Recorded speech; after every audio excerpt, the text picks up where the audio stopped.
So again, welcome everyone. It's good to see you.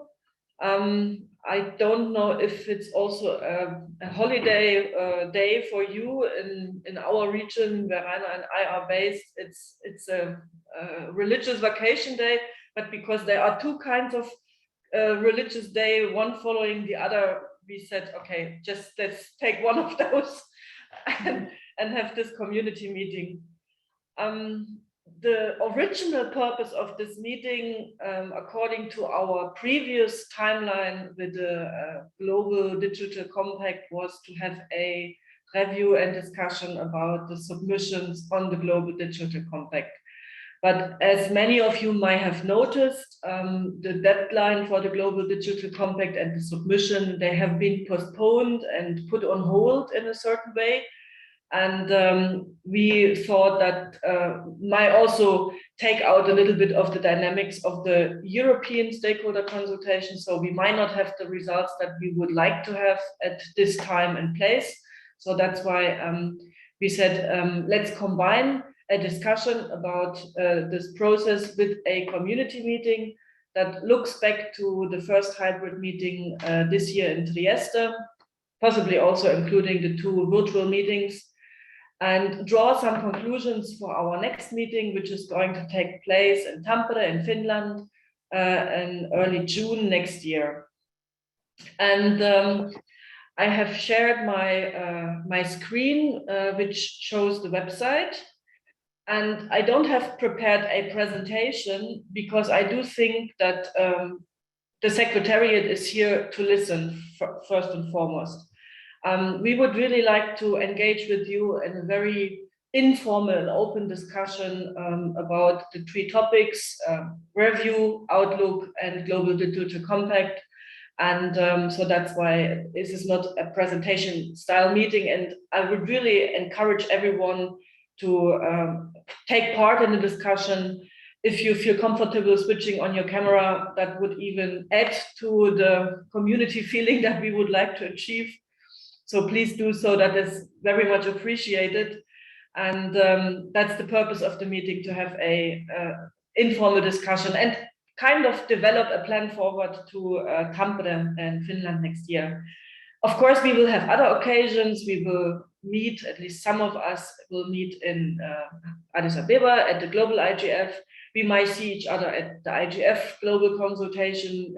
We might also have, or I'm sure we will also have, a programming meeting like we had in the past. So there will be other occasions, but let's start this process here of looking back and looking forward.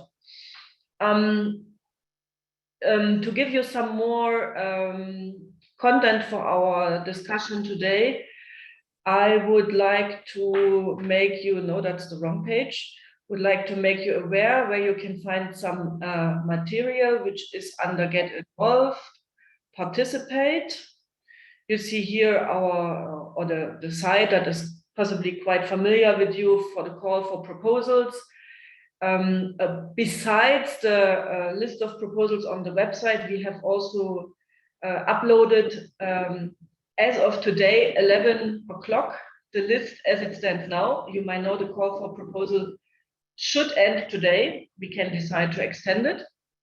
But to give you an overview, you can find this proposal list here as a PDF. And also here under program planning, we have, that's quite an interesting document. We have an overview about the participation numbers over the past 4 years, which includes the first hybrid meeting in Trieste, which includes the 2 virtual meetings, and also the last normal physical meeting that we have. So when we have our discussion, we might want to take a look at those numbers in order to really not just guess a feeling or express a feeling, but really to work on those numbers. And again, here is also the list of proposals as of today. And I must say, I'm curious myself. Last night it was around 30 proposals, and now still around 30 proposals. So still a little bit more to expect. Before I open the discussion, I would like to ask everyone, is there anything that you would like to add to the agenda where you think this is not on our list today, but should be discussed? Is there anything that you would like to add? Then please raise your hand or speak up or put it in the chat. I've tried to follow, and also Rainer, we try to follow all the channels.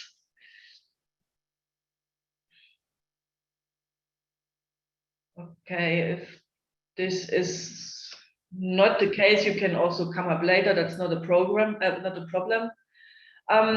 I would like just to very quickly give an overview about these participation numbers over the past 4 years.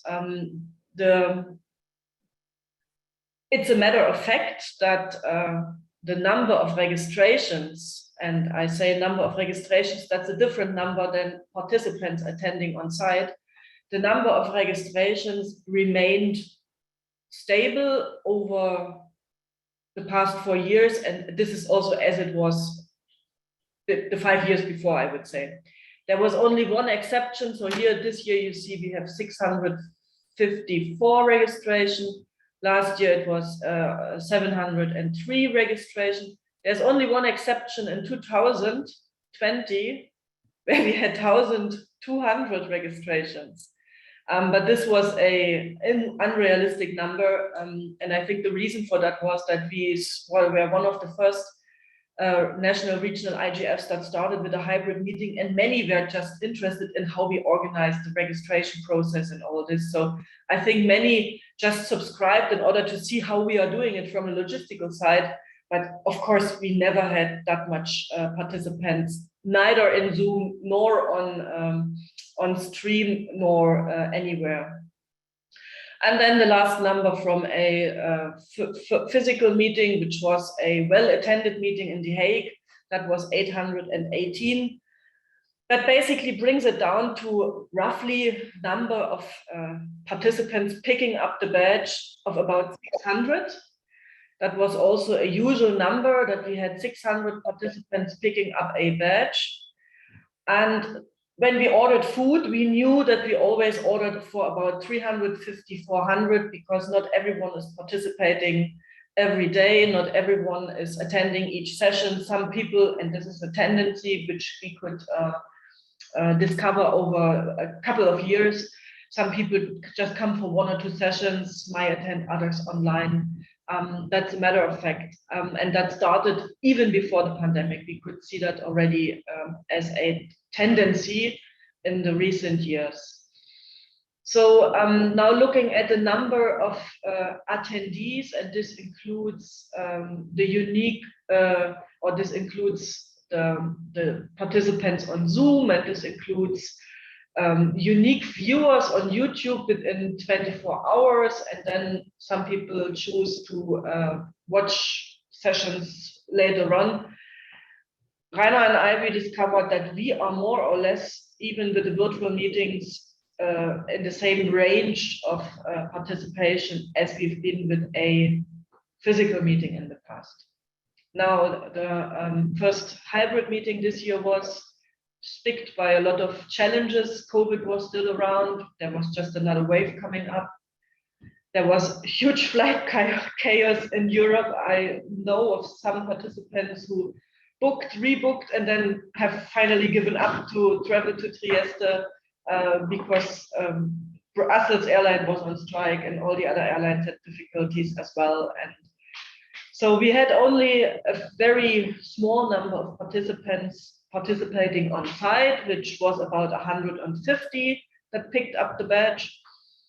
But the good thing is, and this was one of our aims of the hybrid meeting, that we wanted to give remote participants and on-site participants equal participation opportunities. And we feel this aim was achieved, because remote participation for some felt so familiar already, and they were so present in the room that we had or we discovered another development, that we also have to take care that the physical participants in the room feel evaluated and don't just want to watch TV if the panel is a fully virtual panel.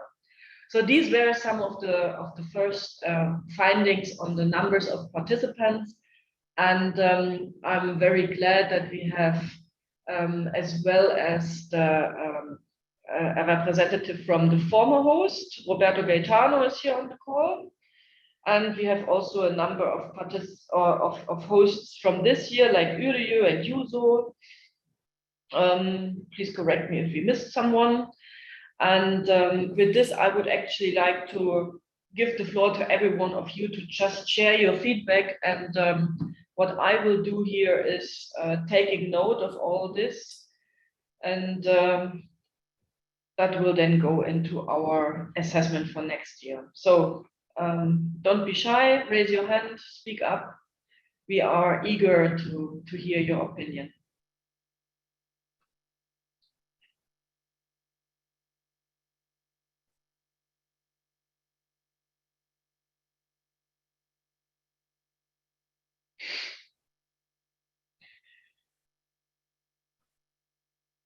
Roberto, you have the floor. Hi, yes, this is Roberto for the recording. I think that I would like to say a couple of words in terms of the specific features of the meeting in Trieste.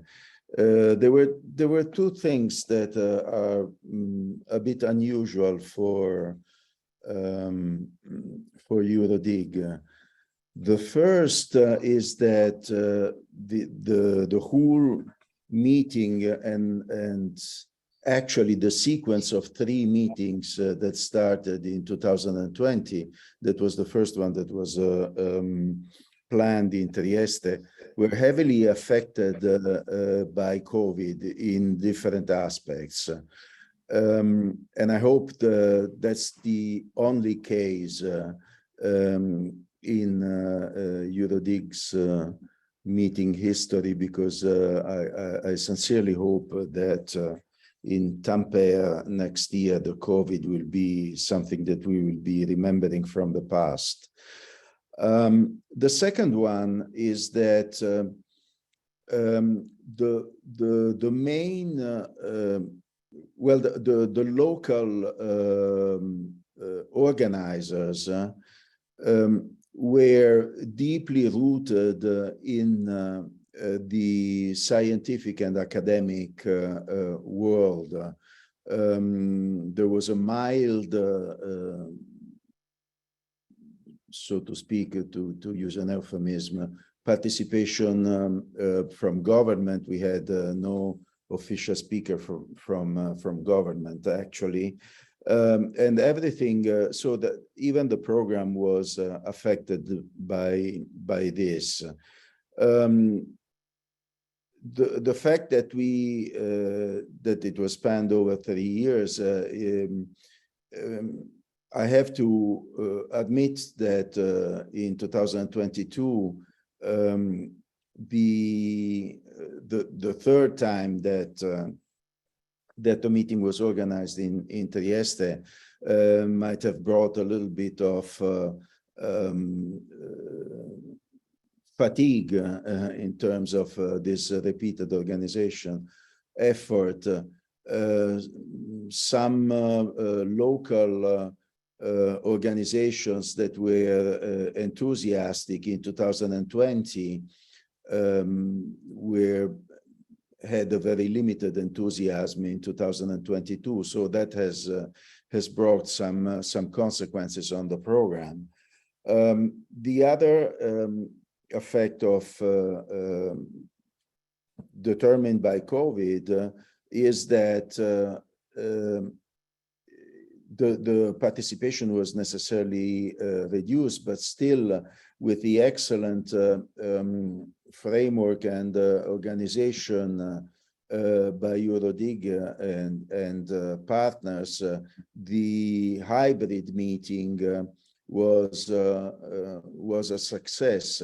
I take the opportunity to remind that EuroDIG 2020, the way that in a hurry, I would say in emergency, the meeting was organized in an online way, was considered in those days the example to follow in terms of organization of online meetings. Even ICANN itself, the ICANN meeting was not so successful in terms of, or satisfactory in terms of the infrastructures put in place. So that is something that is important.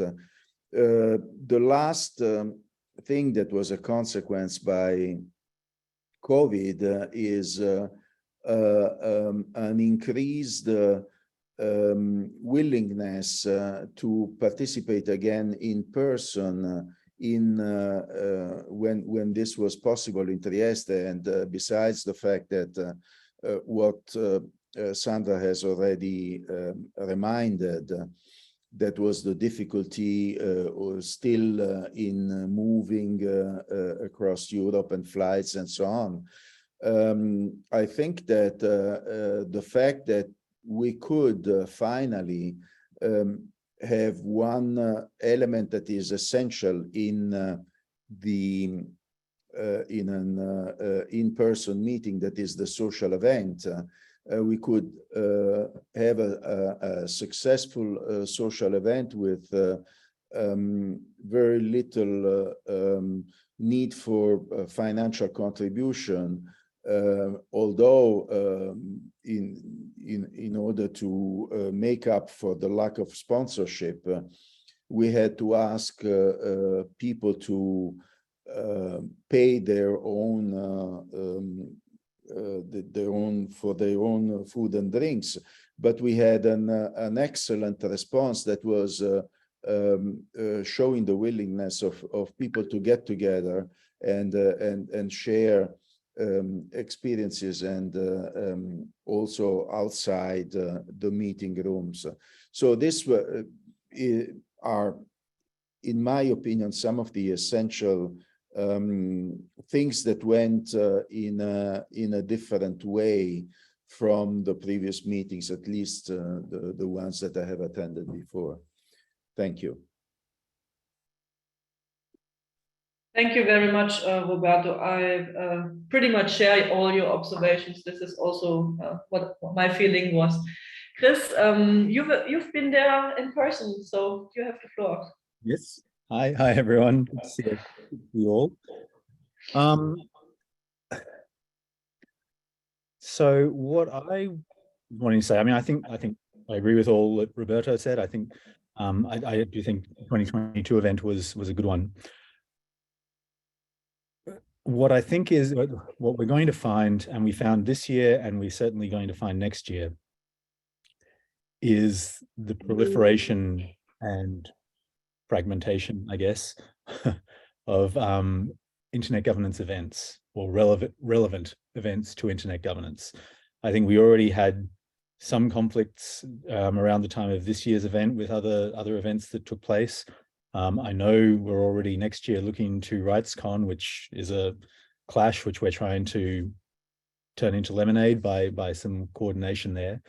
But this is going to be something we face constantly. I mean, what we're seeing, digital policy, internet policy has become just such a wide-ranging and dynamic area that we're going to find this as an issue going forward.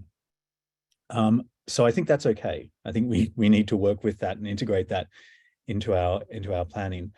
And I think part of what that means for me is that we need to be very mindful and focused on the recording and the output of the discussions that we have, because we're going to have a lot of asynchronous participation of people coming back and looking at what was discussed, taking those outputs. Now, I think from this year's event, I'm looking at the messages from Trieste page here on the EuroDIG website.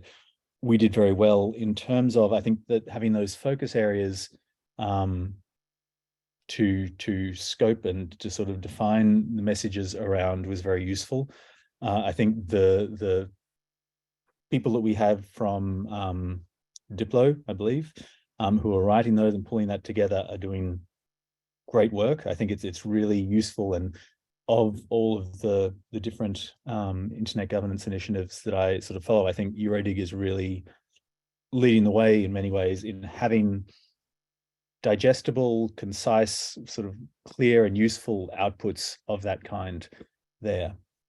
And also ditto then for the EuroDIG messages, which are also really nicely captured and included there as an additional and separate messages from the output of those focus areas.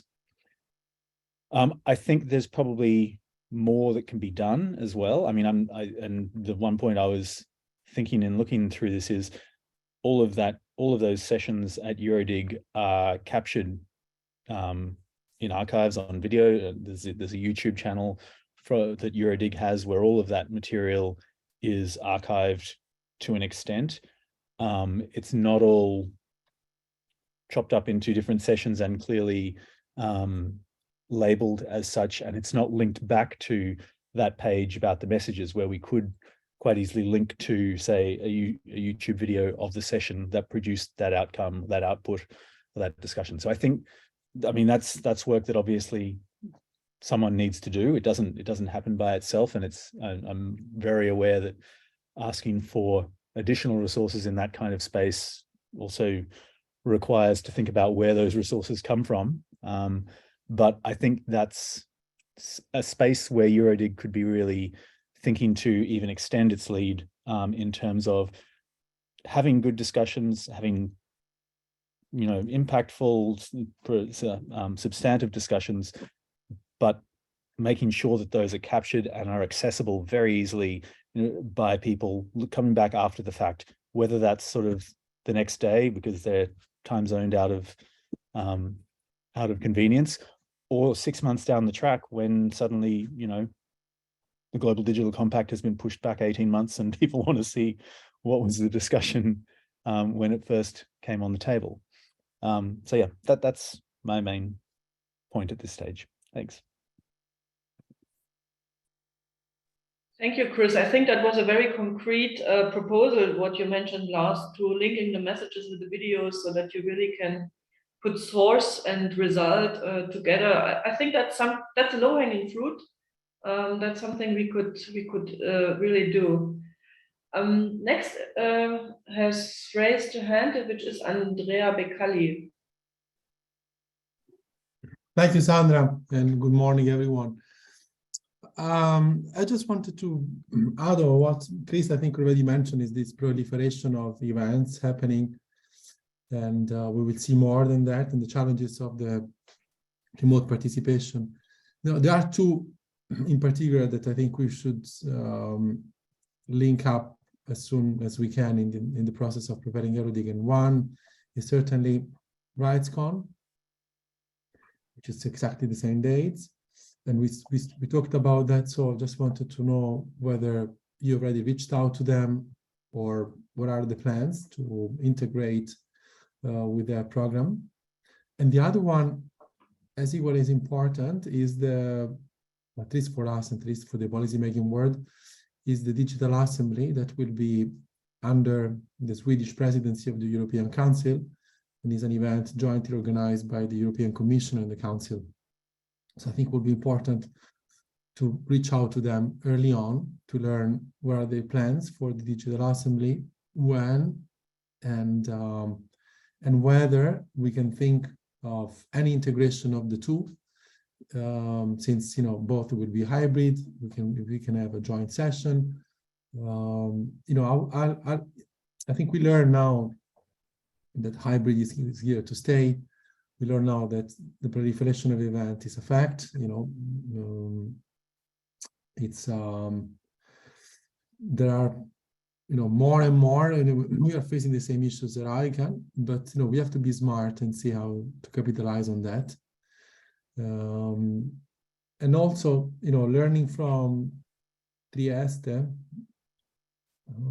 probably the fact that Trieste has not so many direct flights, that you have to fly to Venice or Austria and then go down.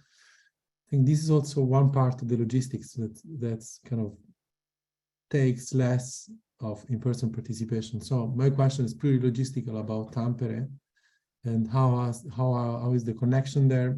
If you looked into that, and I think sharing this information early on the website, I think would be also helpful, because I still believe that yes, hybrid is here to stay, but the value of in-person meeting is undeniable, and probably that was one of the most recognizable assets of EuroDIG since the beginning.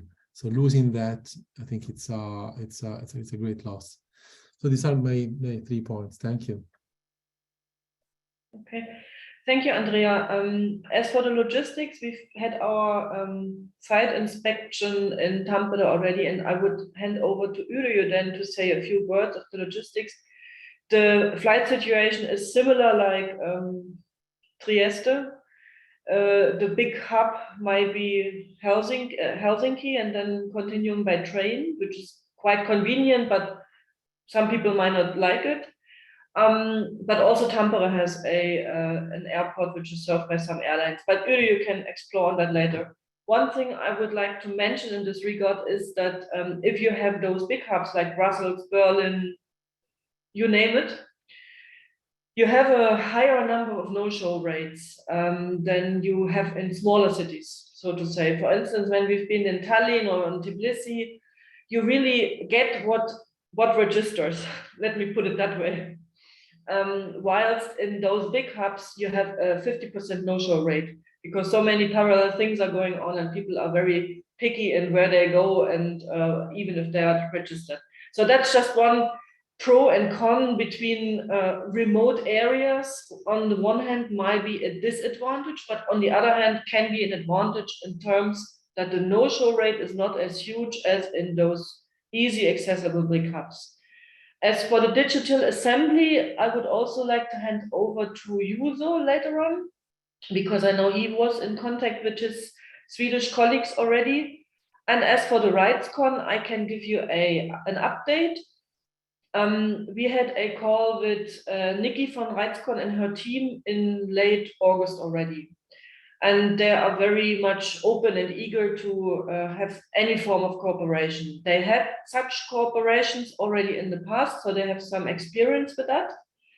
And we were just throwing some ideas which are not finalized yet and which will be subject to also a broader discussion in this community, but things like a joint keynote or a joint statement at the end of the conference.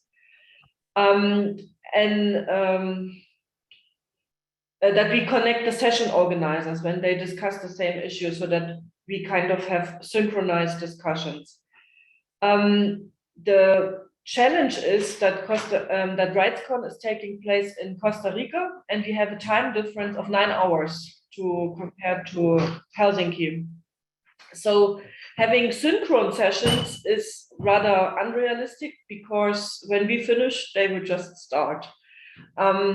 But anyway, with joint keynotes and statements, we might overcome this issue.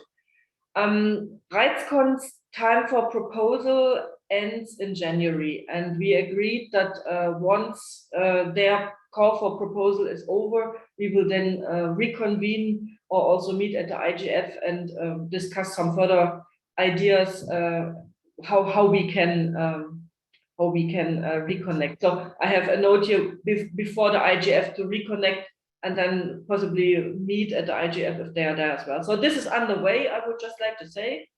And there are ideas on the table, but nothing is agreed yet. But the willingness is there, the contact is there. And yes, they also understand the challenge of multiple events taking place in parallel. They have basically the same issue as we have, albeit they are a global event and are much bigger than we are.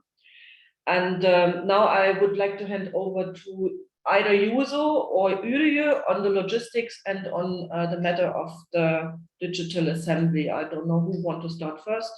Feel free.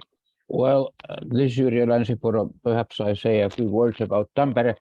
I'm enormously happy that you are coming to Tampere, which is my hometown, and my alma mater is the University of Tampere, where this EuroDIG will happen. Of course, it's more difficult to get to Tampere than to some metropolis of Europe, of the European continent. Of course, Helsinki airport is well served Hola, from anywhere in Europe. Also, hola. Muy bien. ¿Qué tal? yeah, there are direct flights to Tampere also from many European cities. From Helsinki airport to Tampere, there is a direct train connection. The train station is right under the airport, and it takes about 1.5 hours. So that's not that bad, I would say. I am perhaps more worried about the hotel situation. So my advice would be that if you plan to come to Tampere, make your hotel reservations in time. Thank you.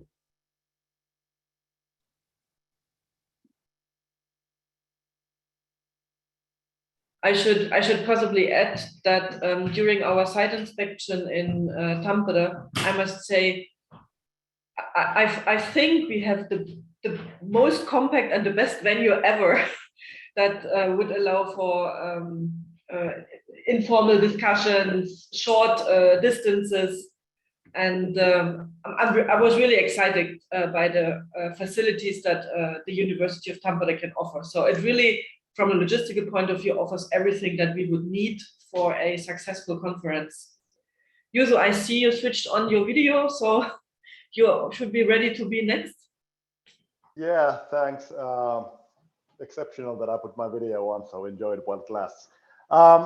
Anyway, on the digital assembly, I reached out to my Swedish colleagues here in Geneva, and they contacted Capital and checked that the dates would not collide. I don't know if the dates have been decided since or if there is a collision. What I do realize is that my outreach was done before the elections and the new Swedish government, so I don't know if that affects their preparation for the presidency. But anyway, at that stage, they said they would put the EuroDIG dates on their planning calendar and see that there is no collision. So I hope we can trust the Swedes on this one. Thanks. Thanks, Yrjö and Juuso. And I see another hand is raised from Wout. Wout, please go ahead. Yes, thank you, Sandra. And being an online participant, I think I should share a little bit of my experience. Of course, it's about half a year ago almost, and that makes it a memory and not an active memory, more or less. In general, I thought it was extremely well organized. So let's put that up first, because all the sessions were easy to participate in, to access. Everything was very well organized. But where some of the sessions were especially almost closed, I had the impression. They were busy on the stage, and it was extremely hard to get the attention of moderators. Sometimes I had the impression. But that is my memory, and perhaps I'm not correct because, as I say, it's 5 months ago. But that is what the feeling that I left with, that it was hard for people to join, not necessarily myself, but in general. And that it also was not always clear how many people were in the room, because there was just a stage that you could see, and we had no idea really about what the situation actually was on the ground. And that makes it somehow disassociative, that you're not don't really feel a part of the meeting. But that is something very personal. And I think I had already on the general whole EuroDIG, I'd already sent in some comments in the past, so I won't repeat them here. But this is just the feeling I had from participating online. And let me stop there, Sandra. Thank you. Wout, I think you mentioned some very viable points. The funny thing is that getting the attention of the moderator was as difficult for participants in the room to get the attention of the moderator was an online moderator. So that was a thing vice versa. And albeit we put in place additional computers and additional people to take care of all this, we realized that we need even more manpower to really connect both sides, the physical and the remote participants. That is a learning experience for us as a secretariat as well. And with regards to having a view to the room, that was also just a matter of resources. We would have needed an additional camera, someone who operates the camera, and we had just not enough money and enough human resources to operate all those different channels. And we hope we can organize this better next year, but we need some money for this and more people. The next is Giacomo. You have raised your hand. Please go ahead. Yes, thank you. I just want to elaborate on what has been said by previous speakers. Is that I think that it's absolutely a lesson learned from Trieste that we need to have double moderation because we need the moderator in the room cannot deal with all the things that happens on site and outside. So I think that there have to be two moderators, and that the two moderators need to have a line of communication, direct line of communication to interact when things happen. I remember what happened, for instance, with there was an Italian speaker that was missing in one session, and there was no way for the moderator in the room to take care of this, of the problem that there were with the moderator, with the speaker, and then was very difficult to inform that at the end the speaker wanted to join, but had some technical difficulties and nobody was there to help him. So this is something that we need to manage better for the future. I hope that in Tampere will be better managed. The second point is about the organization of the facilities. In Trieste, the facilities were not ideal, and the distance between the places make not easy to go from one side to the other. I hope that in Tampere this will be solved, that everybody will be very near, all the rooms will be very near the one to the others. This for the logistic, then eventually on the rest I will come later. Thank you. Thank you, Giacomo. As said, logistics in Tampere are just perfect. So that's really a very nice and also very bright. I know Trieste, the room was a bit dark and it was difficult to lighten it up. So I think that's really much easier. Anyone else? It was nice because in one of the rooms where we had the sessions was a museum of old items of computer prehistory. So it was very nice, but in order to get there, it was complicated. Yeah, but it was what it was. We had no. The funny thing is when we visited, and you were with us at that time when we visited Trieste in 2019. We were looking into other room options, but those rooms meanwhile have been renovated or were under construction, so we couldn't use them. So over the 3 years with Tampere, a lot of things have happened. Anyone else who would like to share feedback? David, apologize that I put you on the spot, but I recall you sent some very interesting feedback to the Secretariat by email, which was also taken into account. Is this something that you would like to share with us? Because I found that very interesting also from someone who is pretty new in this community, well, 3 years meanwhile. And who was also a remote participant. So if you would like to share, please feel free to speak up. Me? Yes. Well, no, thank you for the opportunity. I am sorry I couldn't be on site. I had this issue with the flights in Brussels that week. I couldn't fly out. I had other reservations, and this was unfortunate, but I was very much interested in participating, and so I had to just do the remote thing. I like it a lot. You may remember that I was coordinating this panel, and I think it all went well. It all went smoothly, not only during the event, but also the previous work that had to be done in order to get the panel set up. So I want to thank you, Secretariat of EuroDIG, for helping this out. The wiki worked very well. The collaboration and the interaction with the speakers previous to the event went all very smoothly, and I think this all was because everything was already well designed in this sense. So yeah, I can only have positive words. My experience, although only remote, was perfect, and I hope I can be in person next year. We already submitted a couple proposals for theme only today. Sorry for being so late. And yeah, I'm looking forward to being in Finland with you in a few months.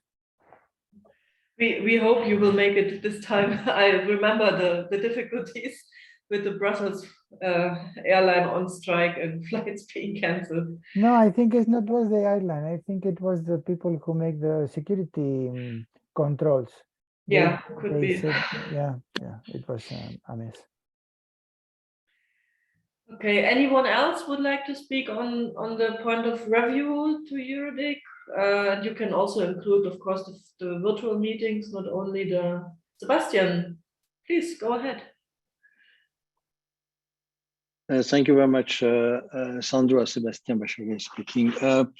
I didn't participate as much as you are participating in all EuroDIG, but I try sometime to be. And last year I was able to come, even if I didn't support the travel of the constituency yet, and I hope that it will not be the case for this year. I think it was for a hybrid meeting, and where we came from, really a very good meeting, and I know how much effort you put and the host, and I will say Roberto, put in organizing all that was quite amazing. And I feel that we can improve, but it's always possible. I hope that Tampere will be. I am sure that Tampere will be a good place. I would like to suggest that if it's possible to postpone a little bit the deadline to give the opportunity to other people to send a proposal for the theme of the meeting or sessions. And my last point, I am very much. I have no real time today or the last days to work on that. As you know, Sandra, I am preparing the General Assembly of EuroLaw, and it will happen in Brussels next week. And I guess Roberto is also very much involved in that. I think, and you will help us on that also. I would like very much that we find a way to have more participation from the EuroLaw members to EuroDIG, and therefore Euro will speak on that during the meeting, and I am sure that other people will join him. And my last point is that, as Chris said at the beginning, yes, we have trouble with a lot of meetings, and for example, I guess it's the 9th of June, I have the General Assembly of AFNIC.fr. Therefore, if I come to Tampere, I will have to leave before the end of the meeting. That's a pity, but there is no other way to be on the General Assembly of AFNIC the morning of the night. But I am sure that Finland will be great. Thank you very much.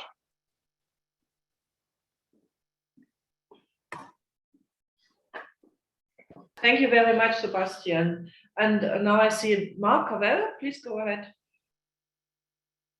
Yes, thank you very much, Sandra, and hello, everybody.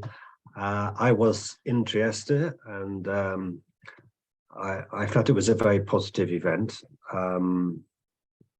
The agenda, the program, the focus areas, I think were well balanced. So major problem areas, connectivity, regulatory environment. It's good to connect with that agenda, new technologies, and forward look. There's a lot going on with the Declaration for the Future of the Internet, and so there's a lot of good discussion. That was one of the best sessions, I thought. On the final part of the program with the Internet in troubled times focus. I thought that was excellent. So on the whole, yes, I thought it was well organized, and the venue generally worked well. What I found disappointing was the lack of people to talk to from governments and parliaments. I remember Nigel Hickson from UK being there, but I didn't remember meeting anybody else. They've got to be involved, and maybe online there were some. I didn't get a. I'm not very scientific about the data in terms of constituency levels of interest, but I just came away with the sense that they weren't there, governments and parliaments, apart from Nigel. If I'm overstating that, please do correct me, but but for me it serves as a reminder that when we look at the global IGF and the big effort now to focus on engaging those constituencies that have been absent, including governments and parliaments, we also ought to look at EuroDIG and how we also should review how effective our outreach to national administrations, to the digital policy ministries, to those people who are talking in the UN, advising their missions about the Global Digital Compact and the roadmap and so on.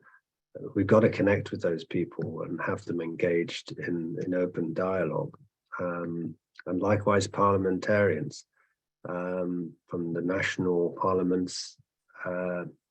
We got UK IGF tomorrow, and I'm not involved. I was in my government days directly involved in UK IGF.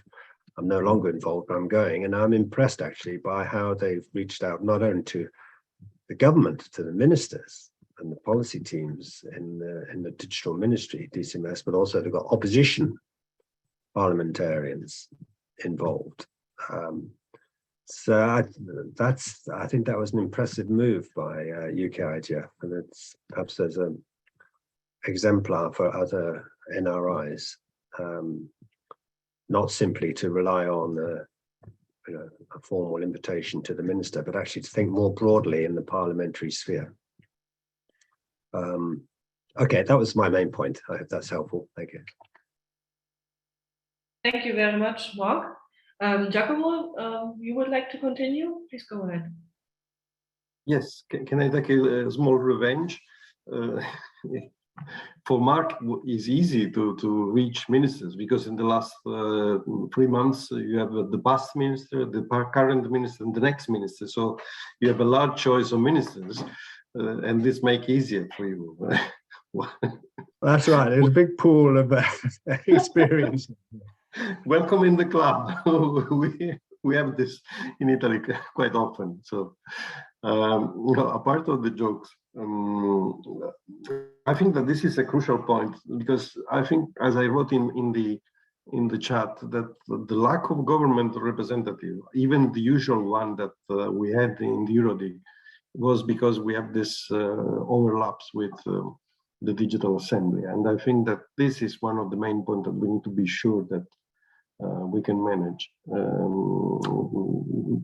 I've heard from the partners in the past that this is a priority for them. So I think that we need to work very closely with our friends at in the European institutions to create bridges, to avoid overlaps. That's absolutely crucial, but even more to create bridges between these initiatives, and ideally to have links, that other links, and even as we are trying to do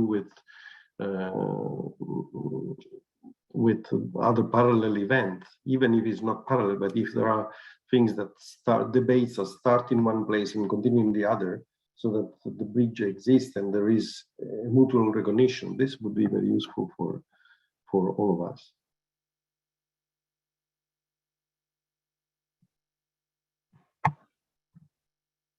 Thank you, Giacomo. Is there anything else who would like to speak?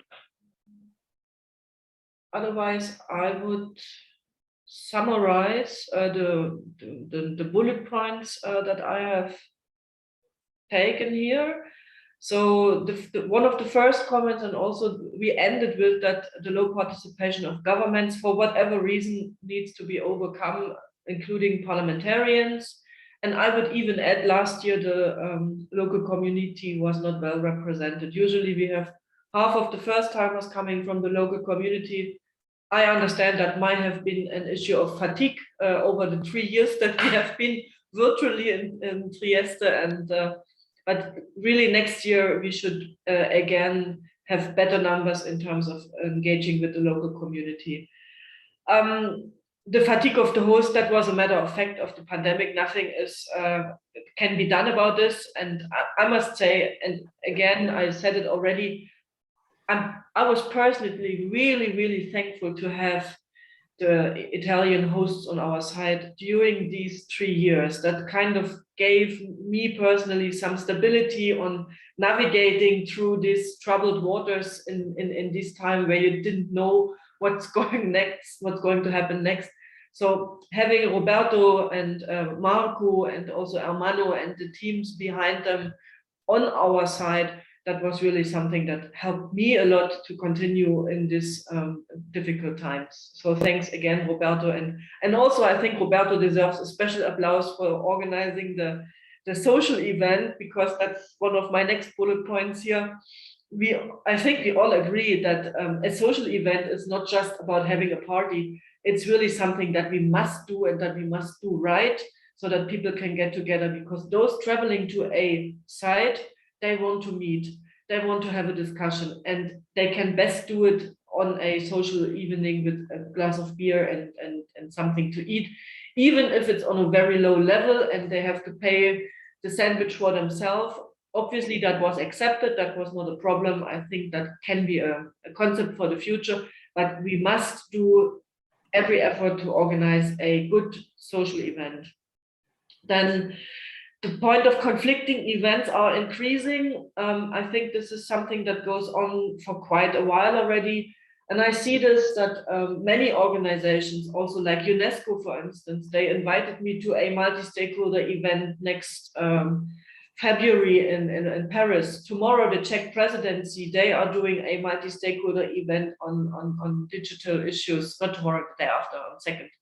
So there are a lot of other organizations which have a much greater reach than EuroDIG, which are also organizing events on the same topic and trying to do it in the same way on a multi-stakeholder level.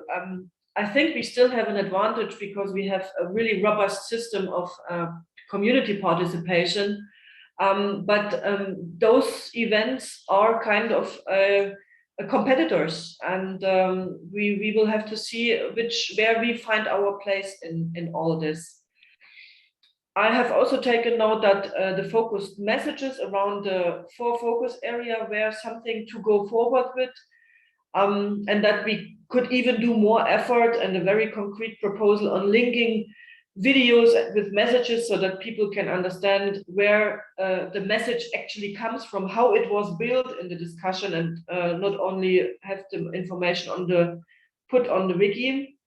I also took note that we possibly need a little bit more cameras and technical equipment in order to make it more interesting for everyone to see or to connect with the room or to connect with the remote participants. We need to overcome the barrier between online and on-site, in particular moderators. I think for the participants is fine, but get the attention of a moderator is still a challenge, needs more hand and possibly another computer, another camera, another, I don't know, red light. We have to be creative. I also took note that there was a well-balanced program and interesting discussions. I also heard this right after EuroDIG, that they said discussions were on a very high level. That was very good. I would like to add, because no one is here today from the youth participants, that the youth program was really, really remarkable this year. It was Nadia Tchachia organizing it. She was she found her way to EuroDIG through EuroDIG. She's now quite a stable part of the secretariat. And she really organized a very rewarding event. They were very active. They formulated their messages. So this is really something to go on with. And it was also mentioned the session Internet in Troubled Times. The name of the last session is the motto of next year, if you haven't heard it. The Finnish host had come up with these ideas: Internet in Troubled Times, Risk, Resilience, Hope. It was mentioned in our last newsletter where all this came from. And I stop here because these were my notes from last year. I see Juuso, you have raised your hand. Please go ahead. Yeah, thanks. And sorry for coming so late back to the topic of parliamentary participation. What regards Finland is that, just to point out that the Finnish IGF, the Finnish Internet Forum, has been since the very beginning been strong with parliamentary involvement. So we have two parliament committees, Committee for the Future and the Committee for Transport and Communications, involved in the preparations of the agenda and even participation. As you probably noticed during the on-spot visit, we had the event at the parliament premises. So I would expect for the EuroDIG, for the Finnish part, to be the very same. And unfortunately, we do have parliamentary elections early April. So for now, the commitment, and we're relying on the committee staffers to kind of like carry the EuroDIG flag to the next incoming parliament, and we have put this on the calendars of a couple of ministers, and we're looking to also to see whether we could do invitations from the government side, as we have a new government. So that would be very late, but just to flag that the parliament in Finland is very much involved in EuroDIG preparations. Thanks. Thanks, Juuso, and in particular also for making all this possible. I know you pulled some strings to make this all happen. So I'm really full of hope that at least on this side we will be successful. You also basically made a good bridge to looking into Tampere next year. We have the motto already earlier than in the past. We have had the site inspection, we saw the venue, we are pretty clear on the technical infrastructure that we can have, so this helps all planning. We have the cooperation partners all together already. I would like to share with you some first ideas that I have caught up right after EuroDIG, and which will possibly be a guideline, or which will help us doing the planning for next year. And I would like to share my screen again. Can you see that Excel file? It's very small, but is it you don't need to read what's written in the boxes, you just have to see the boxes itself. Is that visible? Okay, super. We have adjusted the program structure in the past 2 years when we shifted from single plenaries and workshops to these kind of, last year we called them focus sessions. This year we summarized them on focus areas. And as the feedback on this movement was a good one, I think we are going to keep it. But what might be different, and this was really something that we got as a feedback right after EuroDIG, is that Day 0 becomes also with the global IGF more and more important for participants. And Day 0 sessions are pretty much related also to the internet governance as such. Sometimes they really catch or touch the core on internet governance issues. So there is almost more or less agreement that the Finnish IGF will take place on Day 0 as one of the pre-events. That will also bring us the local community on site, hopefully. And it was proposed by Chris, and they made good experiences at RIPE NCC, that the opening of the actual program already starts on Day 0. So that's why at the moment we are looking into a structure that we have half of a Day 0, let's say from 10 till 3 or so, then have a break, and then we have an opening session. And here we can actually already either connect to the RightsCon in some way, or what I find also a very interesting thing, but nothing is decided yet, because the young participants have drafted their messages by then already. We could also give them space in the opening session to present their work as an intro to all this. Of course, a high-level keynote should be part of this as well, but we could also look into a high-level celebrity from the youth section, and not necessarily a minister or so. A minister could still speak on the opening of the Day 1 or of the Day 2 or in the afternoon, but we could really go a different way also, since we kind of handed over the hostship to a university where young people are at home or study, so that we might give them special attention in the opening session, which already should start in the afternoon of what we formerly called Day 0. And then we would have one full day of EuroDIG discussions, like a normal day with the focus areas and the workshops. We don't know yet if we have 1, 2, or 3 tracks, depends on the resources that we have available. And then on the Day 2, we can finish after lunch, basically. And this prevents us from being in an empty room in the evening of the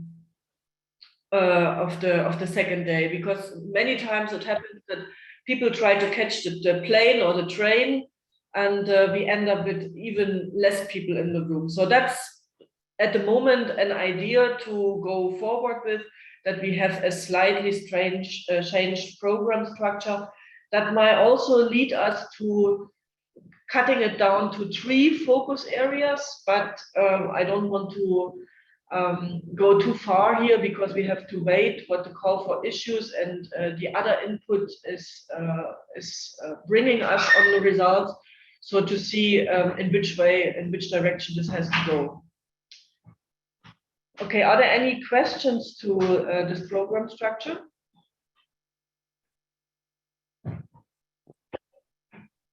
Or any remarks? Any objections? Giacomo? It's based on the experience of last year. The track I participate last year, the coordination was not very well done, I have to say, because all the elements, this works if all the elements are linked one to the other, and there are bridges between the various topics and subtopics altogether. And last year this didn't work. So at least for the section I worked on.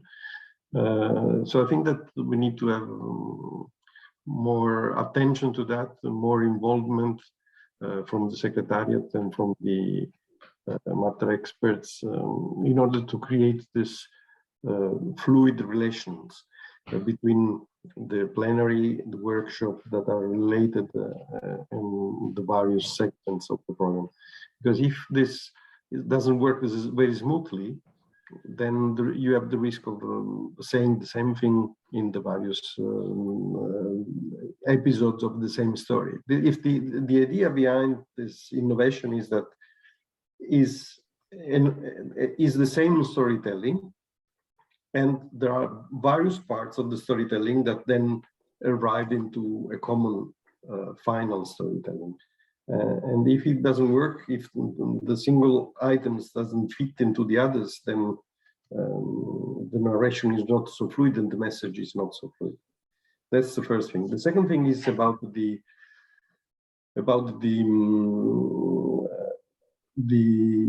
report. The reporting also was not easy and not smooth last year, in my experience. So also on that we need to have to make a check and see how we can improve and we can be more efficient. Thank you. Thank you, Giacomo. And I would even add what was also part of the feedback that we received afterwards, that the overlapping of messages drafting was not ideal. So that people who followed kind of two tracks in a way had at one point to decide on which drafting process they participate. So this is also something which we have to be careful. We dedicated more time to the message drafting process. I think this was a good thing to do. The feedback from the GIP reporters was that was the most challenging and most exciting exercise they have ever done. So I think it went really to the core of the issues and were more sustainable than in the past. But the overlapping of focus areas was an issue, and we should avoid this so that we agree on one message at a time and not on two messages in parallel. This is also something that I recall. And on the coordination between the sessions and in the session itself, I can just say it is always the case that some sessions are organized in a very reliable and good way, and others are lagging a bit behind. That was always the case. But and this I really think, I think kind of is also a matter of the pandemic. There is a sort of fatigue also in the community in terms of what they or what everyone can dedicate to volunteering processes.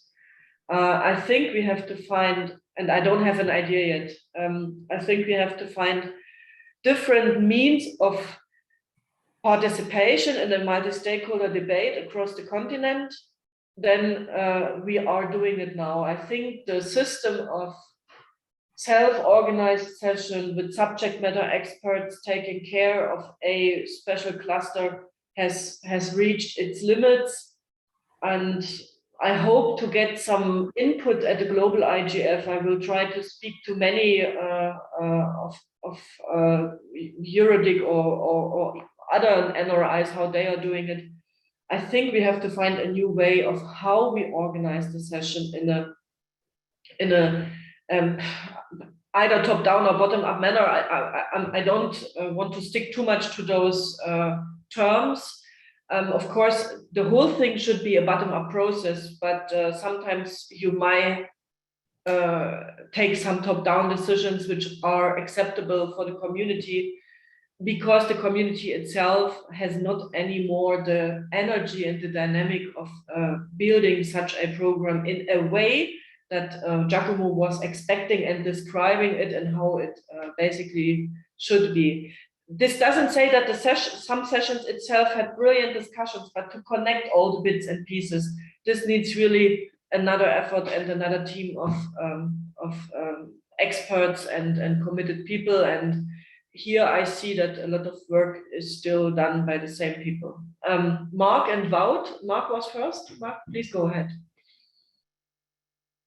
Yes, thank you, Sandra. Just to come back to your basic proposal of the of a 3-day structure, finishing lunchtime on day 2. I think that's a very workable and practicable proposal that people will support. Just a couple of points on day 0. I'm not sure exactly what kind of pre-events are anticipated. Perhaps you could explain a little bit more about that. And did I understand correctly, the Finnish IGF is happening partly on that day as well? So there's intersect with the Finnish community, which would be good. Which prompts me to ask whether also on day 0 we could, if people agree it's an idea to explore, include some kind of focal point for national IGFs in the European region. It's something it's kind of hobby horse for me, you know, to foster some kind of greater linkages across the network of NRIs in the European region. You know, and very crudely, what I have in mind, you know, is a kind of 60-minute session where people can report, you know, what they've been doing at the national level and how it contributes to broader dialogue at the regional and global level, you know. So I something along those lines, which I think is something that's never been quite engineered effectively in the past. EuroDIG has always tended to stand alone, in my experience. Again, correct me if you think I'm overstating this. At a time when, you know, the whole digital cooperation agenda is all about integrating NRIs much more effectively. And Amandeep Singh has been talking a lot about this very positively. So that's that point. And then on the day 2, the final day, you've got broadly subtopic sessions and so on.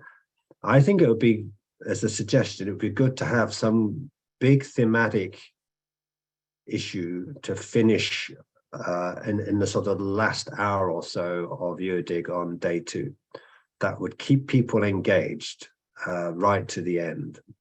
There's always a risk if you have a short program on a day, people will think, oh, it's not worth staying, and I'll head off. I know it's good to have the practicalities of this, and that allows time for people to, you know, get their train connection to Helsinki and leave in a comfortable time to fly back to wherever they have to go from Helsinki. So I think it's a good idea to have that lunchtime wrap up, but before it, we have some big thematic agenda item that's going to attract a lot of high-level interest and stakeholder interest on site as well as online. Okay, I hope those thoughts are helpful. Thank you. Thank you, Mark. I will try to answer the questions that you brought up. So your questions regarding the Finnish IGF, I'm not sure if it's already finally agreed, but at least very likely. This was my understanding, and there's a big will of doing the Finnish IGF back-to-back with EuroDIG. On your questions on what the other pre-events are, basically what we had in the past, meetings of dynamic coalitions, of partner organizations, and we always had this NRI assembly, the Assembly of European NRIs, which brings me to your next point, in how far we can do better to engage those NRIs in such a process. Well, this is a discussion also on the global level, and the truth is that even active NRIs like the Netherlands NRI or the Finnish IGF or the Italian IGF, they they are also organized on a voluntary level, and their energy and time commitment to go broader and connect regularly on a global and on a European level is limited. And that's why all the efforts we have undertaken in the past, and we tried various ways, were not so successful as wished. But anyway, I'm not giving up. Times might change, and we might go further, because I also personally believe it's a good opportunity of strengthening the IGF Plus model. If the network on NRIs even better connects. But let me put it that way, it's not easy. And as for the wrap up of the day, I mentioned it before already, the drafting of the messages could be at this point, which really keeps people in the room, so that they say, if this is the message that we formulate from the 1.5 day of discussion, then I have to stay in the room in order to get my input to this message. That's an idea, but since we have not yet decided on how we build the sessions and when we do the message drafting, this is one of the possibilities, and we will see where this develops. But yes, I agree, the wrap-up should be a very significant point, so that people just don't leave before lunch and come back in the room after lunch as well. Wout, you have raised your hand. Please go ahead. Yes, thank you, Sandra. A few comments. What you say about day 0 and about the importance of it makes it almost not day 0 anymore. It's just that we're used to calling that, but it's usually about hard content and also about having tangible outcomes in some cases. So that means that the day 0 is a part of the conference, despite that the opening is a little bit later. Where the second day is concerned, we're already touching on it, is that perhaps that having the general program go on makes it less attractive for people to stay. So they try to be home the next day so that they can be back in the office. If what Mark is saying, yes, we're going to decide on the tangible outcomes of the conference, then people may be willing to stay. Where the restructuring of the program itself is concerned, like we did last year, I think that is a very positive thing to be working on a track over a whole day. Like Giacomo said, that is also my conclusion, that some people did not coordinate enough to make it a single track, and that was in some cases quite obvious, unfortunately. Still, it is something to hold on to. What I would like to point out is that there are organizations that only work on a single issue, and that makes it perhaps more difficult for them to participate in a track that goes through the whole day when their own issue is not a part of the program. And that also means that these people who voluntarily would contribute to the program would simply drop away, because there's no obvious point to participate in. That said, it also says something about them, because they don't care about the messages as a whole, apparently only about their own single issue. And that is something that they could reflect on as well. So coming back to the theme, and then I'm going to make a proposal on how to organize perhaps the main theme about what is happening in the world right now and the challenges that poses to the internet and the fracturing of the unfracturing of the internet. That is a very major topic that is going on at this point in time, and that's probably the most important one that we're facing. What if we would organize a track around that and do it in a totally different way, so that the aim is to come up with a set of recommendations or guidelines or whatever we would like to call them, on which some level of consensus is reached. So that could be done through literally workshops, wherein people from different communities are put together with a good moderator, and being asked to solve a single question. And in the next session, they get a different question where perhaps the technical side is looked at more in depth, while and the next session, the civil society side is more in-depthly discussed, but that is the same sort of people that would discuss it. And the aim is come up with a recommendation together, and that is presented on day 2.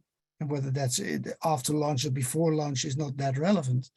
But that could be a way forward in which engagement from all different stakeholders is called upon without being a single issue. And that would lead to a lot of work up front, because it would have to be very cohesive. It would be very, very solidly led by moderators and by rapporteurs, etc. But I think this is the topic that we are facing, and you can see it everywhere where it's happening in the threats to the internet and made on the internet. And it being the topic of 2023 may give us an opportunity to really go in depth and come up with a set of recommendations that could be shared on all different platforms around the world. But that's just an idea, but that would continue in the way that we are working, and perhaps lead to far more engagement, because something of a meaningful content is going to come out of it, in which others can profit from immediately. So let me stop there just as food for thought.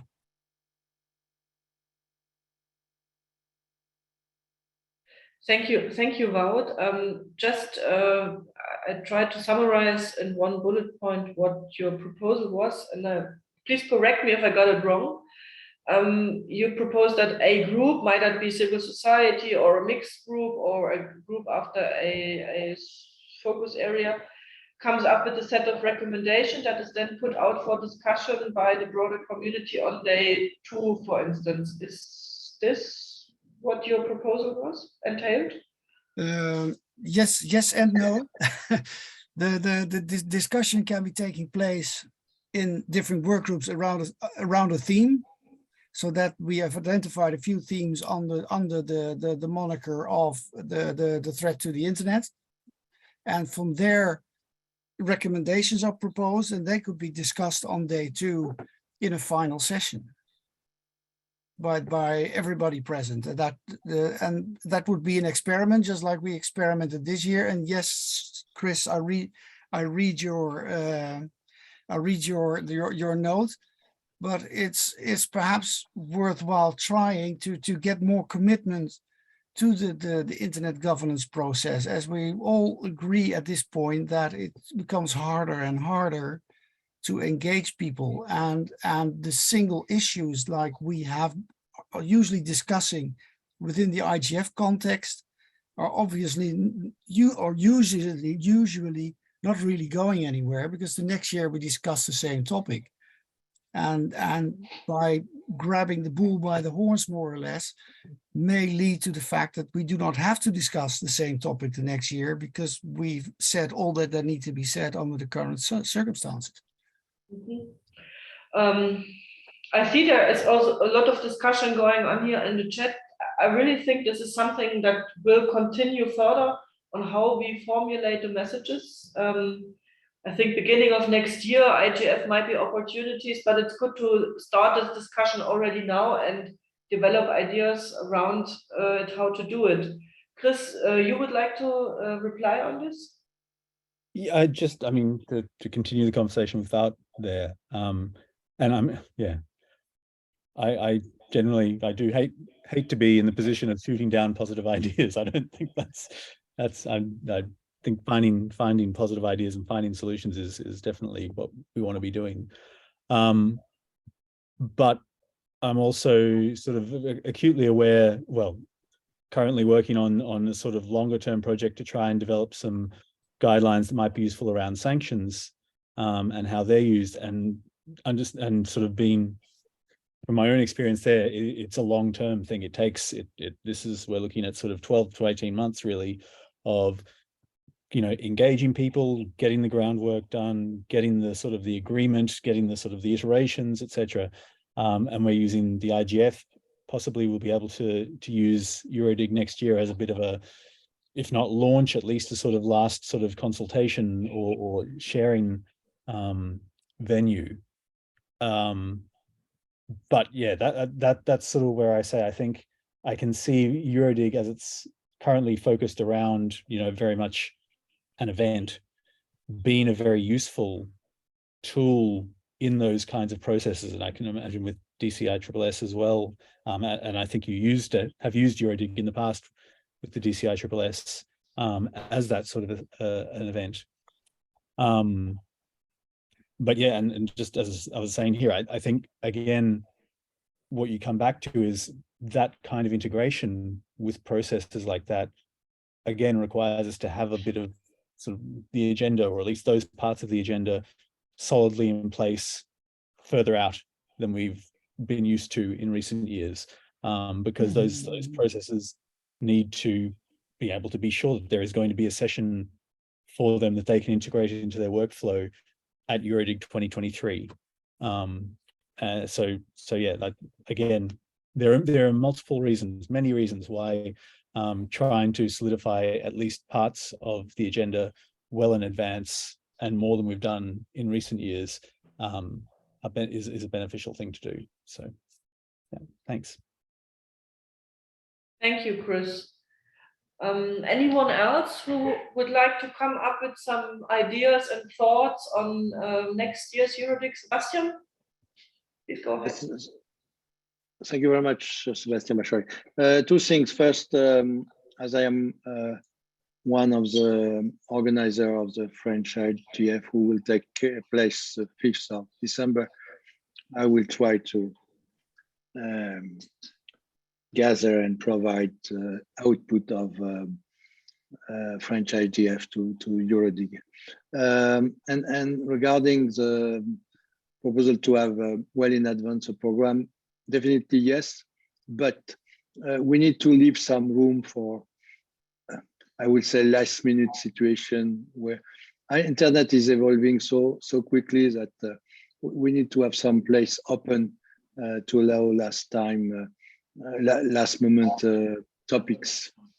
Thank you.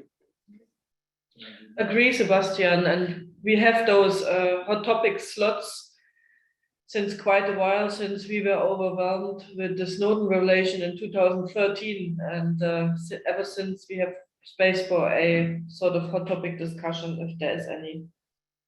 Anyone else who would like to speak?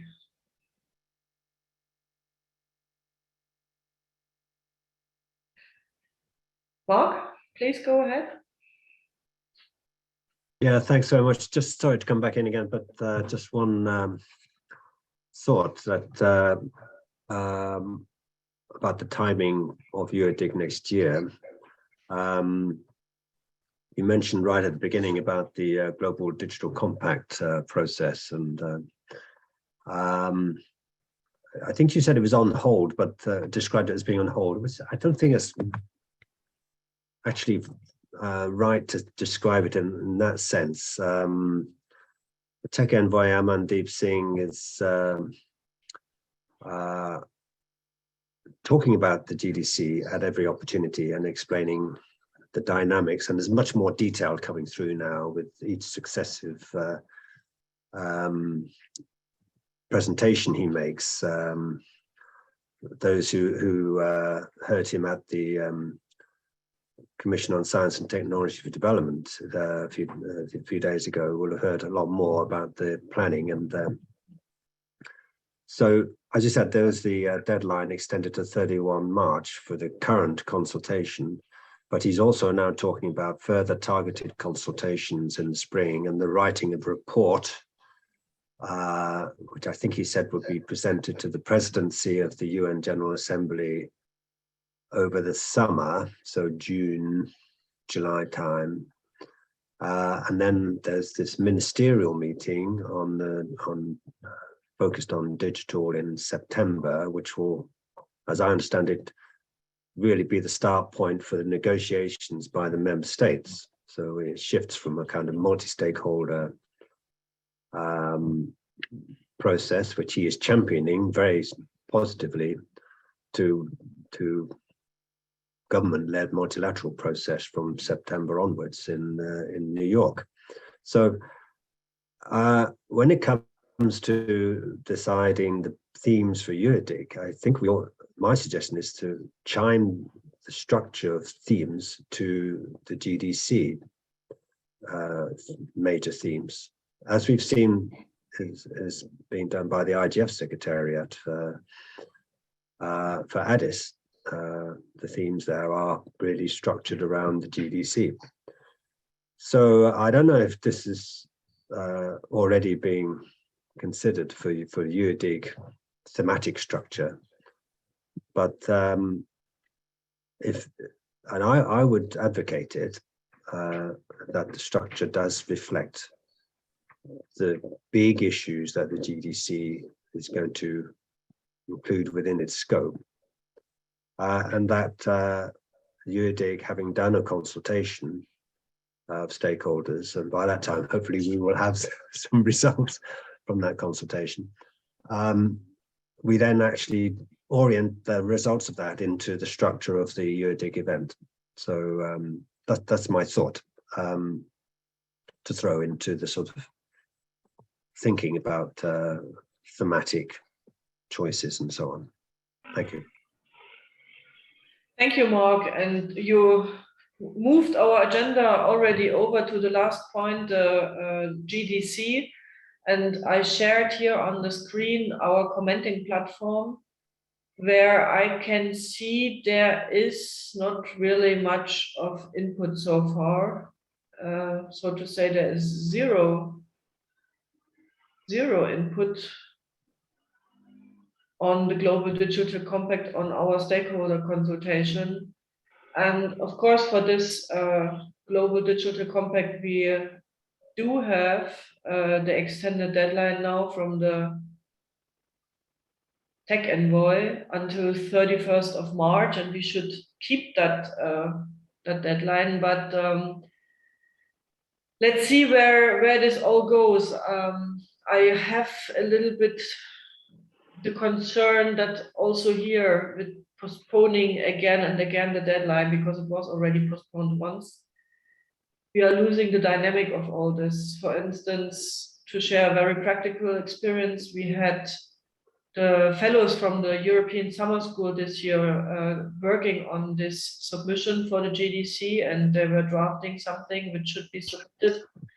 And of course, they were kind of expecting that the follow-up on all this is going to be sooner. Now with a new tech envoy and this change processes, it's difficult, but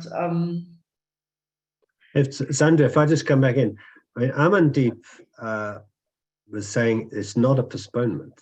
The member states had decided that it needs more time and to get round the congestion in the UN next year, time in September, which was the original provisional date for the summit. And I got, as I say, at the CSDD, I got the sense that said, this is the time now to engage on this, and there'll be further consultations based on results from the consult. So okay, it's extended by 3 months, but stakeholders should really not think, oh, forget about it for now, it's not going to happen, we'll come back to it next year. I think that's the wrong response.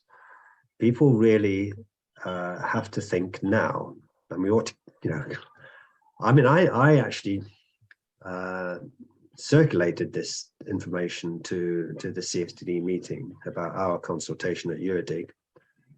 And indeed, Amandeep said it's very important for national and regional IGFs also to engage constructively, to bring the experience up from the roots into the GDC process that will eventually go into the high level stratosphere of the UN in New York. So if I'm shouting a message now, it's connect with this now, because that's what the tech envoy is hoping for, and we should deliver. Yeah, thanks. Sorry to barge in again. No, Mark. Actually, we are all very thankful that you are sharing this process and pushing for it. The difficult really here is to engage the community, to get them on board. We need some backwind at the moment, and I have the feeling these multiple global, national, regional processes are sometimes too much for our community, because then also the daily work has to be done. And I really hope that we will find a way to get more than one comment on our commenting platform, because this is the tool how we collect comments. At the moment we have one, and with a new deadline 31st of March and the time in between where we have a chance to raise awareness for this, I hope we will have a better result by 31st of March, and then that the process also gets a little bit of dynamic on the global level. But at the moment, I have the feeling everyone is on hold and waiting for the next step to come. So it's really good to have people like you who constantly push for it and keep it cooking. Let me put it that way. I think that's really what we need at the moment. Anna, you have raised your hand for quite a while already. Please go ahead. Thank you very much. Well, in the same line as Mark, I think that the GDC is important, and we should take care of it in EuroDIG, even not exactly on the discussion of it, but on the process, because I was in the CSTD. I'm a member of the bureau of the CSTD, and we had a meeting with the tech envoy. And I must say that it is for me and for the others a bit strange that we are having parallel discussions at the CSTD about the WSIS plus 20 and the IGF plus and this digital compact process. So it's overlapping, or it's part of is WSIS plus 20 and IGF part of this process of the digital compact. So these were answers that the tech envoy was not able to reply. So we don't know what will happen next year.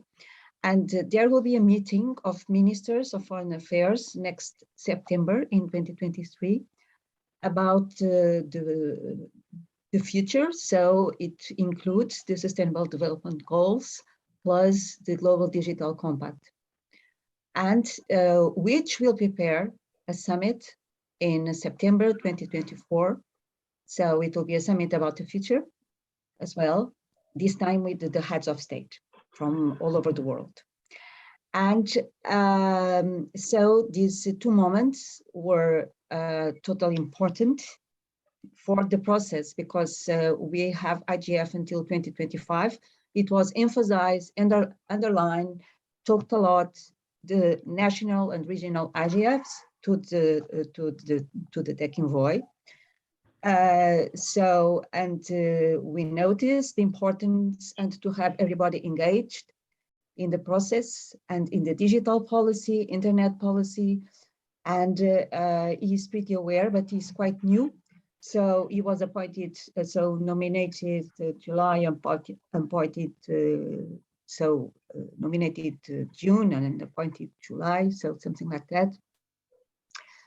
And is in New York, and these discussions about WSIS plus 10 and IGF are taking place in Geneva. And so it's like the policy component is in New York, the technical discussion is taking place in Geneva, but these two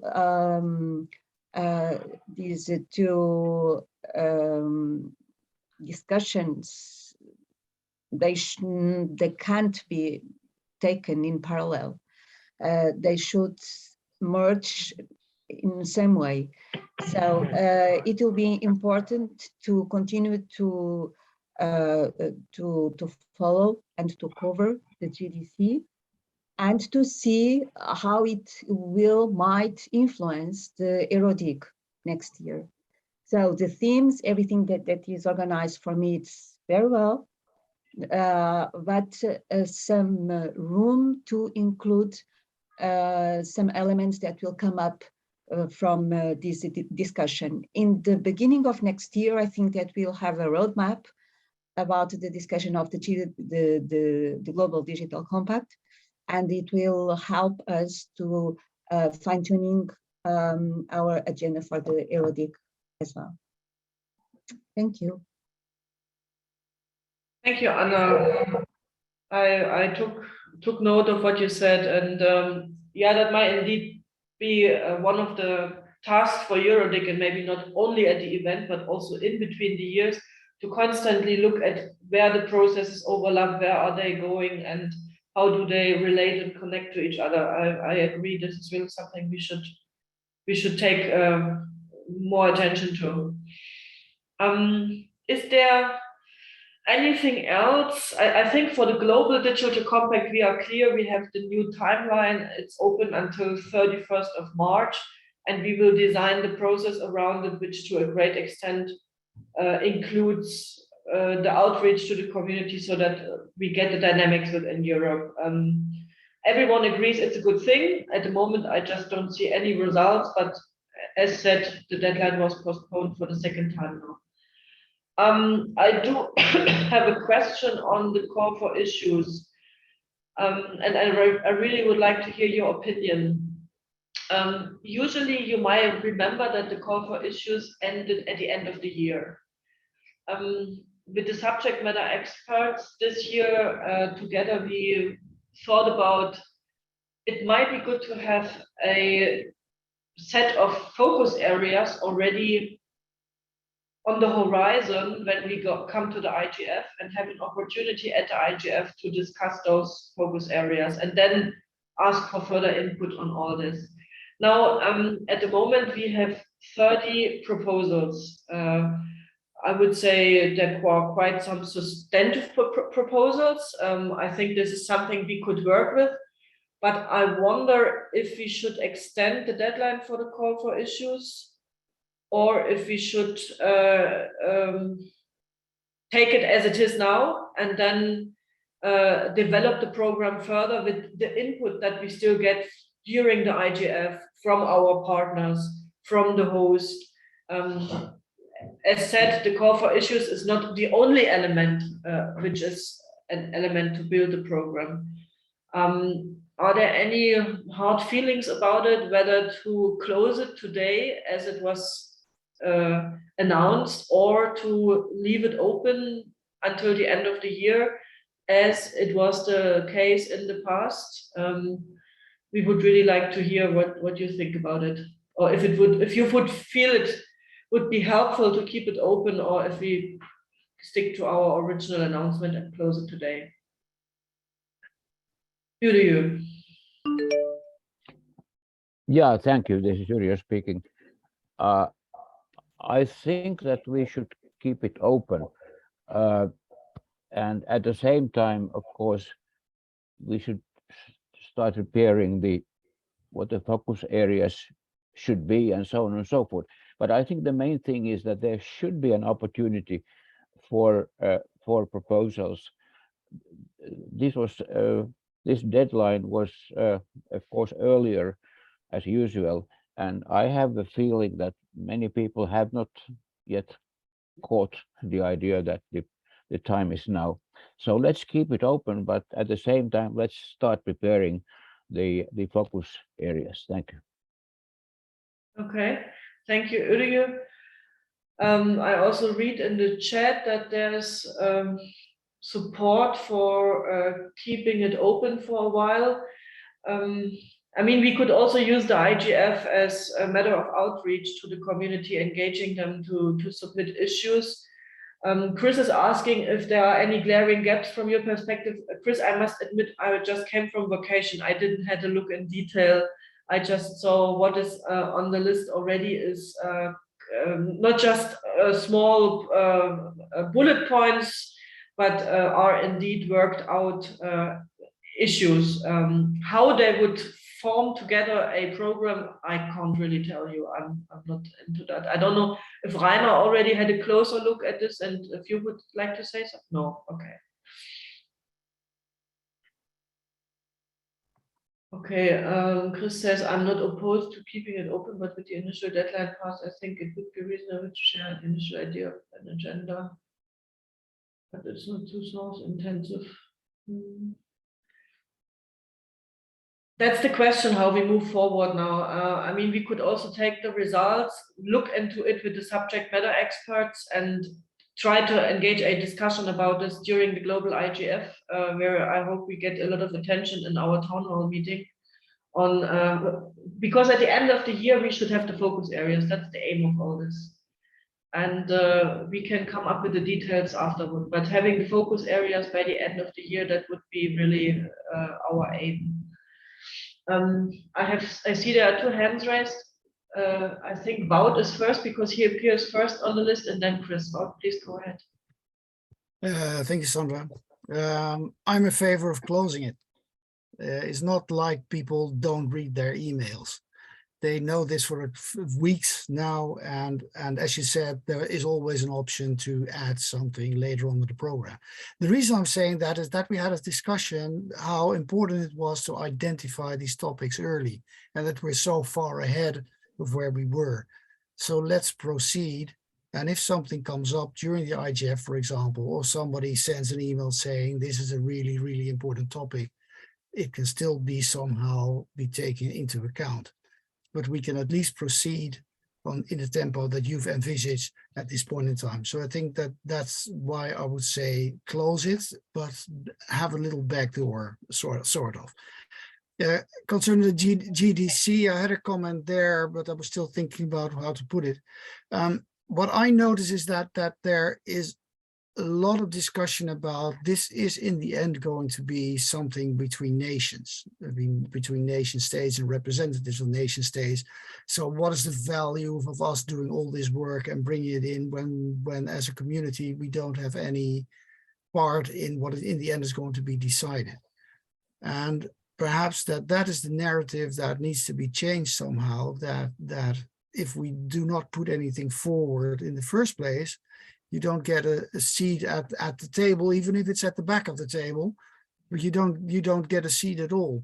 And so that is an important message to share, that whatever we have to say as a community, it has to be said now before the 31st of March.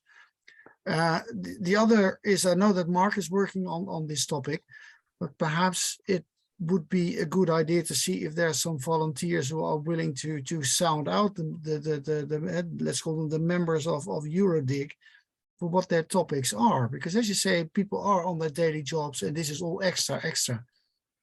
We did this in IS3C. Sorry, Chris, as we're called now, it's no longer DC ISS, but IS3C. That we've asked some people to volunteer, and about 4 or 5 stepped up. And they are working together on identifying the topics of the message that as a dynamic coalition we would like to share with this global digital compact. And it appears to be working quite well. So and then if you have Mark coordinating the process, then it would maybe make it easier for people to come up with little parts of the message. So this is just as a suggestion, as a potential way forward. Thanks. Thank you, Wout. Chris? I'll be very brief. I was just essentially agreeing with that on the issue of the opening or closing. I think we sort of set this new, more aggressive, more time shifted schedule because we saw a reason for trying to get some of the agenda locked in earlier. And I do have concerns if we're falling at the first gate and pushing back the time. So I do tend to think maybe let's stick to the timeline that we had laid out, but absolutely, as Wout says, let's keep some flexibility and opportunity later on to modulate it if we need to, as events demand. Okay. I hear what you say. I have one question to Juso and Yrjö. I think the usual suspects who are familiar with the process on call for issues and all this could deal with postponing it to earlier, closing it now. But do you think that you would need more time to reach the Finnish community? Or, I mean, I just don't want them to feel excluded that the train has left before they could get onto the train. This is really something I would like to know. Yeah, this is Yrjö. Well, if you look at the proposals now, 30, large number of them are actually from Finland. We have done some outreach, and so actually, why I am advocating keeping it open, at least not, not closing, in the way that, okay, stop, nothing anymore. So I would like to get more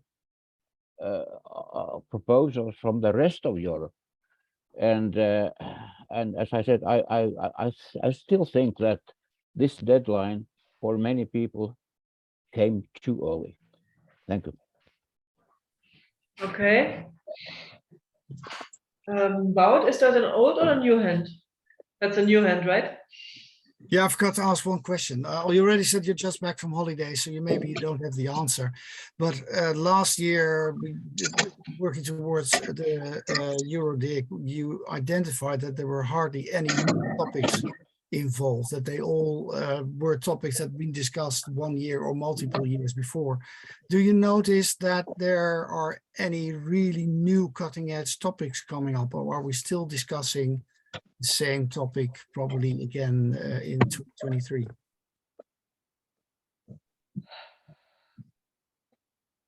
I can't answer, to be honest, as I didn't have a look at it in detail. Yrjö is right. There are quite a few proposals from the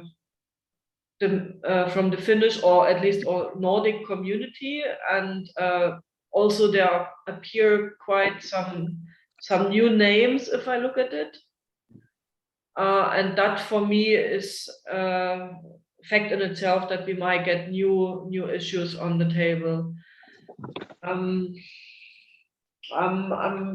trying to find a compromise now, since the deadline will officially pass by the end of the day. What we could basically do is we keep it open without announcing it that the deadline is extended. So if we continue in our discussion at the IGF or during community meetings, people will still have the chance to submit issues officially, but we start working and identifying what the focus areas could be until the IGF. And at the IGF, we can present a first review or a first result on how it would, what the focus areas could be. And during the time, if people miss the deadline or so, they will still have a chance to add more things, and we will see to what extent this fits in all this. I think that could be a compromise of not extending it and saying, okay, because I understand the mindset of if you extend the deadline, then we just shift the problem to later on. We get the bulk of proposals then at the next deadline, because people tend to do it on the last day. But if we say, okay, this is a middle step, we have some results, we try to see what the results are, if we can already work with them, and if we need more input, that was always possible, we can, there are still opportunities on the website to add those proposals, or to reach out to us in any other means. I mean, sometimes topics came in not via the call for proposals, but during a community meeting or so on. So I think that's still possible, and that could be a middle way of deadline is closed, we take what we have, so the ones who were first will be considered first, but of course it's not completely closed.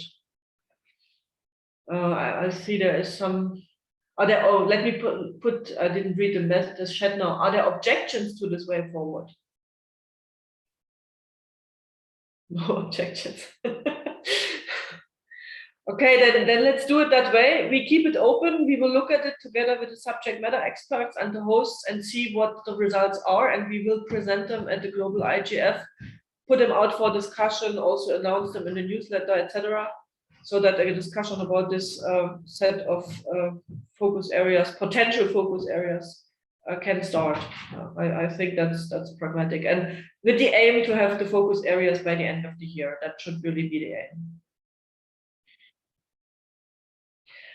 Okay, then I think we are, at least from my point of view, through all the issues that were on the agenda. We looked at Trieste, we looked at, Rainer, I see you, we looked out at Tampere, and we also quickly touched the GDC and its importance. Rainer, what would you like to add? We had the raised hand from Juso. Sorry, I didn't see that. Yeah. Therefore, Juso, do yes. you? Yeah. Yes, thanks, Rainer, and thanks, Sandra.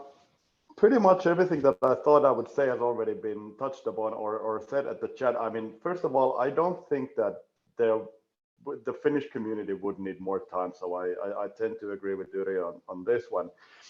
I also support moving onwards and basically. Already, like Mark wrote, you know, announcing some shape of EuroDIG in Addis.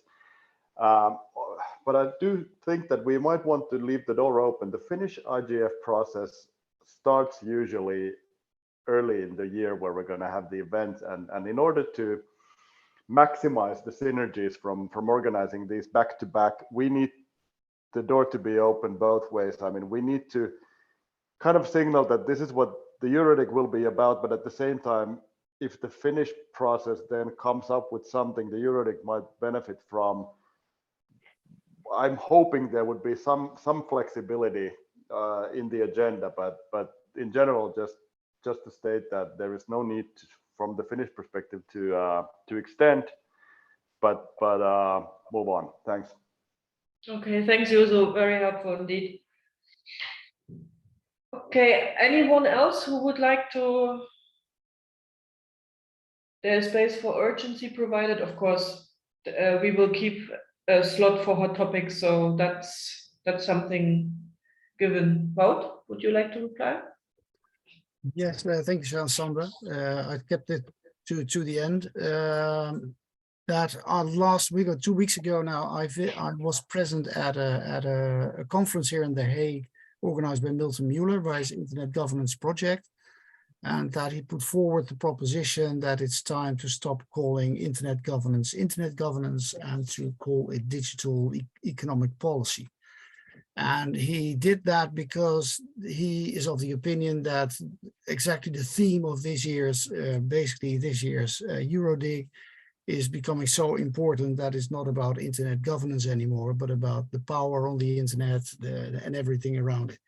So he proposes to change the name, and there was a lot of discussion about it, but it may be of interest to discuss this in this context as well. Not so much to change the name, because a lot of people were opposed to that, and that, as you can read the summary, that Milton recognized that.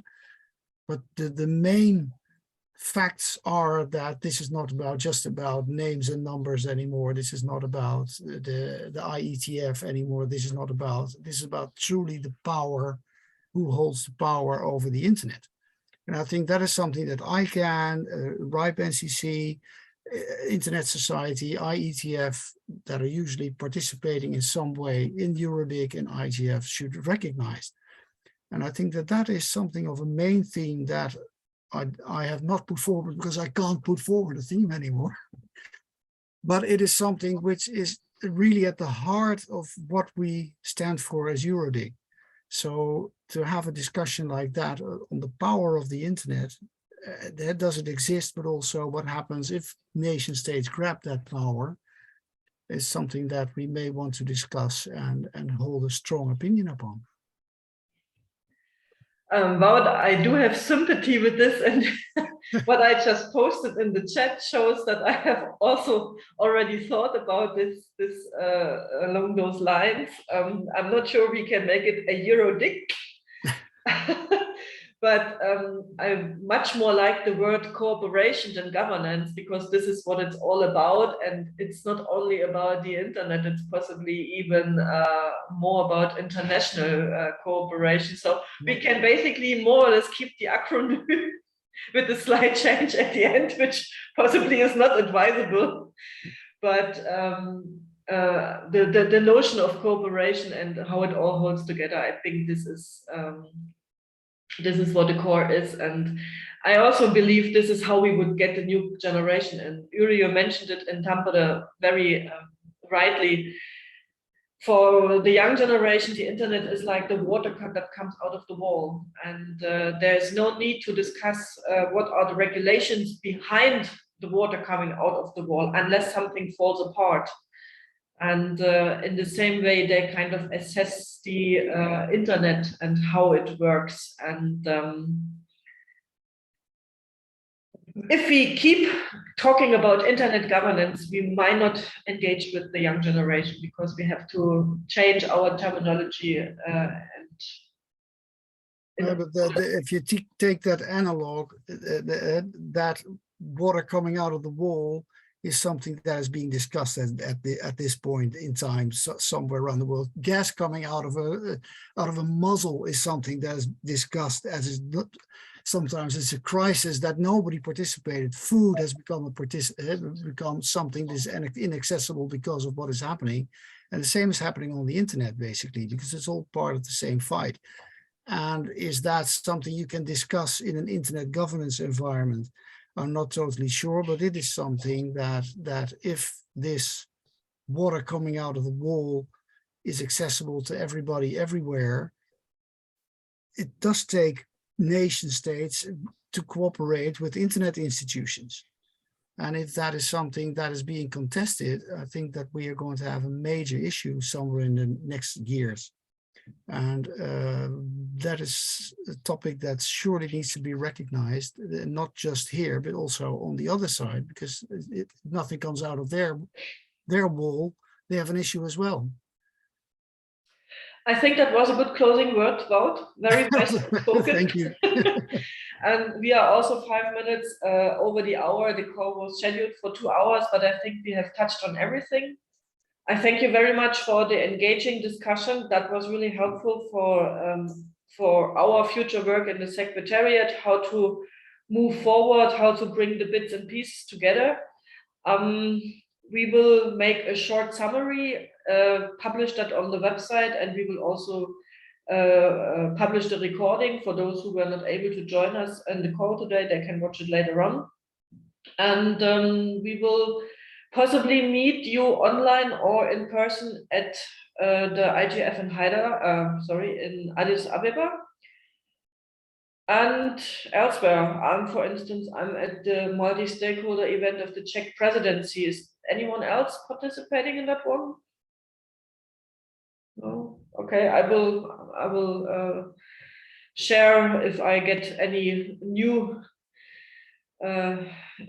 from there, let me put it that way. And of course, I'm there to distribute the messages of EuroDIG. This is the purpose why I'm going there, to make them aware of our discussion that we had in Trieste and our processes.